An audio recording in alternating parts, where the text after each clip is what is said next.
Namaskaram, Acharya ji.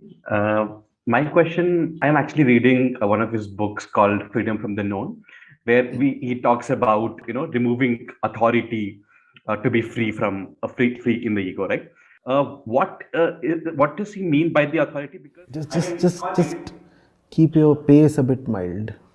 I'm trying to say that if I want to understand what is authority, meaning to say that we can take anything to be authority and then say this is, I'm not going to accept this, right? And then like he says that don't even have the authority of your past self. So the confusion I have here is most often the not in life we learn from our past experiences. See, the definition of authority is anything that proclaims itself to be the truth in itself. That's called authority. Author means original. Authority means originality. Only the truth is original. The point from where everything comes. So when Krishnamurti says there is no authority, he means no object can be taken as the truth. Whether it's an inanimate object as a book or a living object as a guru, nobody is to be taken as the absolute truth, right? Which is very fine. Obviously, the truth cannot come this way in a form. The truth cannot be objectified, it cannot stand in front of you as a thing or place or person or book or whatever. So,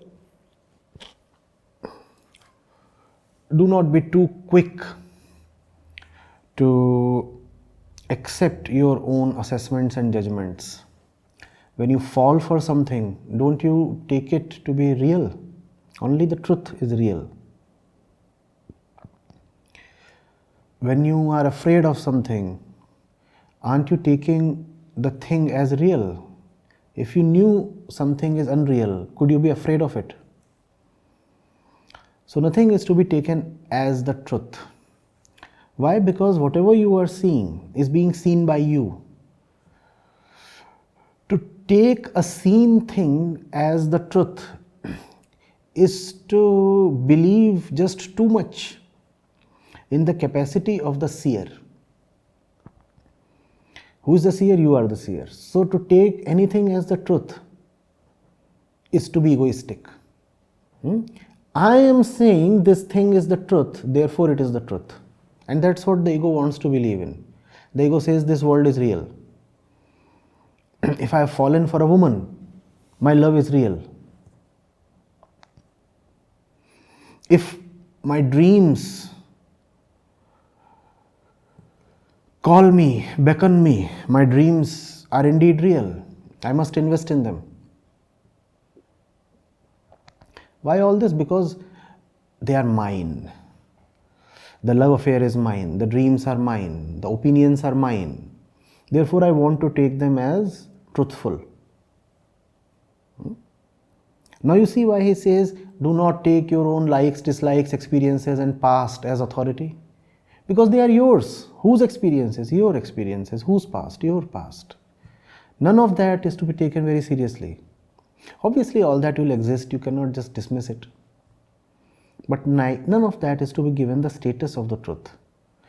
When something is given the status of the truth, it becomes unquestionable. Inquiry gets stifled. Whatsoever is there in front of you is in front of you. And you are no absolute. Therefore, whatsoever is there must be available to inquiry, investigation, questioning. When you are questioning something, you are seeing. In fact, you are not questioning that thing, you are questioning your own seeing. Because whatsoever that thing appears like and means to you is your own perception. All those meanings and appearances are in your own frame of reference. So when you question your own world, your own objects, you are in fact questioning yourself. That questioning cannot happen if you declare that you have already come to the truth. Never believe that the journey has ended. never believe that the ego itself is the truth. Was I too swift even for you? No, absolutely. And no, I just the same confusion still persists with me. Just an example, like just few minutes back, I talked very fast, right? And that's a mistake I did. And you rectified my mistake, and I learned that probably I am speaking in a softer tone right now. And in the answer you said, don't give our past experience also the truth status.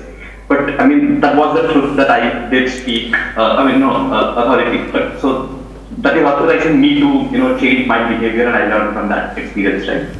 So is it my past experience authorizing me right now to change myself? And I mean, that's how we grow as well. So that's a small confusion. No. Authorizing is not the same as taking something as authority. Equate authority with truth. Would you remember this? Equate authority with truth. That's why nothing is the authority. To authorize is to license or allow. That's another totally different thing. See, please understand this. Even though the ego or the self we believe in is classically and absolutely unreal, but to us that is the only reality. What do? We can't hoodwink ourselves. We can't say, oh, the ego is false, therefore I am not suffering, when actually I am. Doesn't matter how many times somebody like Jiddu Krishnamurti comes and teaches you the fallacy of the ego, your suffering would still remain, right?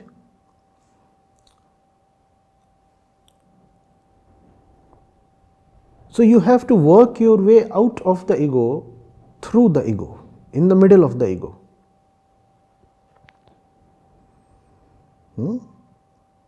And you have to say, well, all this is not the truth. But what do I do if everything in my body wants to take it as the truth? Therefore, what do? I'll start from where I am and investigate. Inquiry is the way. Tell the ego, all right, you are telling me you are real. And what does real mean? Unchanging, uninfluenced, not composed of fragments,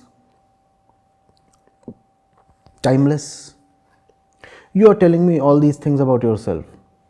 May I please inquire? I'm not absolutely offhand dismissing you. I'm just asking, just asking. May I just ask? That's what. So, don't unilaterally dismiss the ego, engage it. She keeps saying so many things. Talk to her. You are not to believe in her, and you are not to pretend that you don't believe in her at all. Because you do believe in her. We all do. Even if you believe in someone, can't you inquire? So tell that to the ego. Well, you are such a lovely lady, darling, but I just wanted to know a few things. Just asking. Why was your faith so different yesterday? No, I'm not alleging. I'm just asking. If you are so eternal, how has your face changed in a matter of a day? No, just asking. Yes, Acharya. Thank you so much. So it seems like the entire game is mind playing against itself. Like initially, it doesn't even look at itself. It just looks at things outside and keeps going by the trend or by the society norms or all that from the childhood. But then maybe because of certain teachings from teachers like you or certain books, suddenly it starts getting a indication to look at itself at some point. Now the one looking at itself is the same mind again, right? There is this mind which wants to look at outside and just be carried away with it, and there is this another mind which wants to, another segment of the mind or fragment of the mind which wants to listen to your teachings and try to inquire and find falsity in all these things.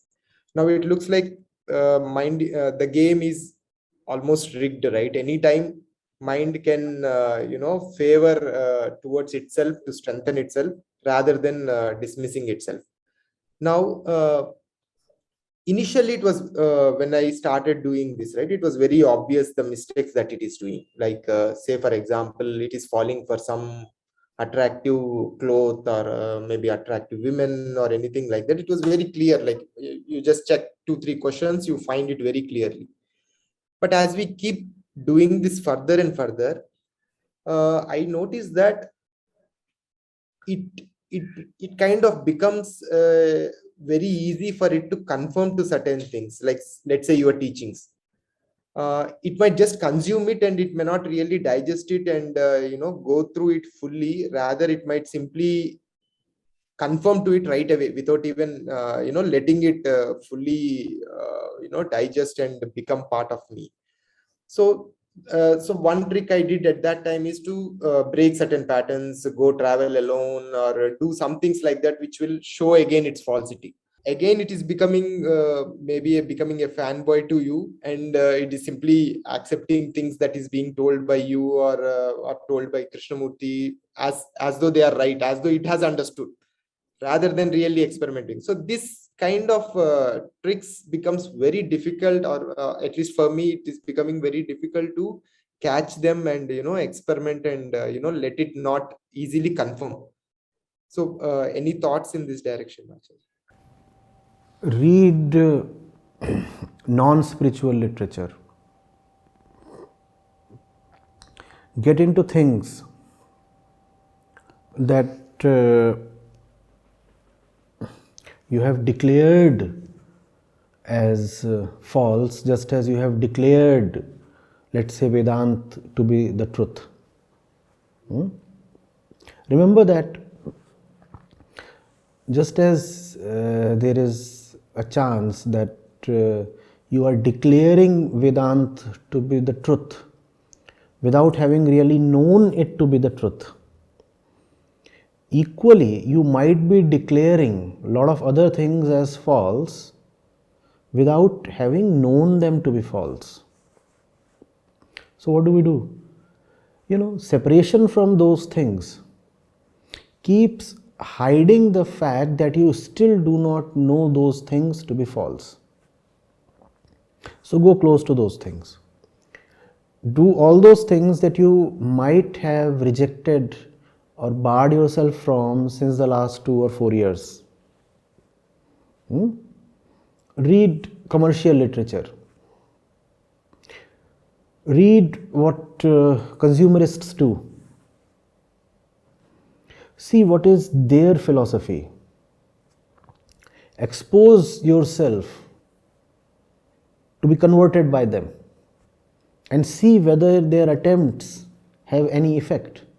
Mind you, they will have some effect, and that will reveal to you why you are not still fully convinced of, let's say, Vedant. So get into all these things. Read news and see whether you can detect with precision what really is going on. I strictly dislike spiritual people abhorring the world or rejecting it or not being in knowledge of it. You don't have to consume the world, but at least know how the world functions and what all is going on.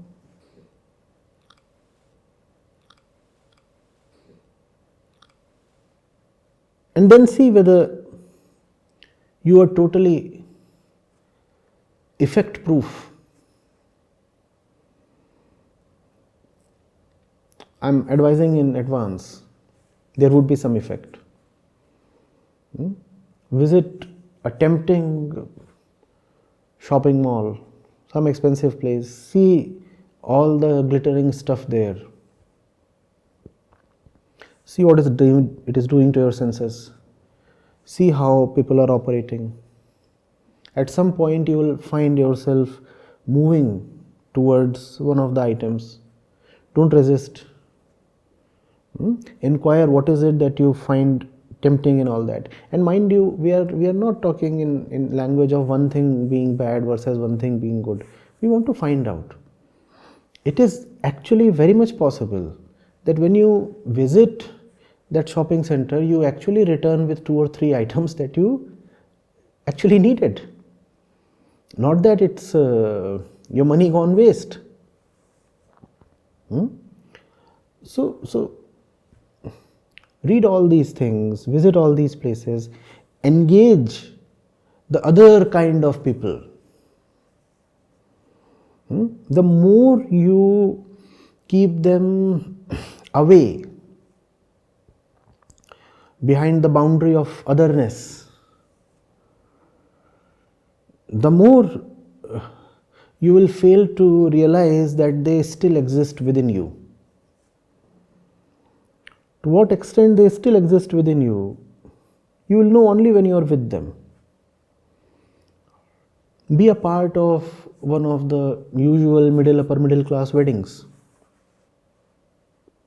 Check whether you too are being tempted to join the dance floor or be a part of one of the family pics. Whether all the lights and the decoration and the glitz is having an effect on you. All that has to be seen. None of that has to be abhorred. Now I'll tell you a little secret. It's a dangerous secret, but I think you have come far enough to know it. A point comes when you are in that wedding, and instead of falling prey to that wedding, you stand there thinking how you can use all of this towards the right purpose. It's like being surrounded by enemies with guns. And you look at your enemies, and instead of being afraid of something, you find yourself thinking how their guns can be utilized for the right purpose. You don't want to destroy their guns. You want to carry their guns home because you need those guns. It's a lousy warrior if he just kills the enemies and leaves their weapons behind. Those lights, that decoration, that glamour, all that affects the ego so much. Why can't we put it to the right use? But remember, this thing is dangerous because you never know when the thing you purport to use starts using you instead. So this is not something you should start practicing in a hurry or too early. It's just that a point comes. A point comes. Spirituality is about engaging with the world in the right way.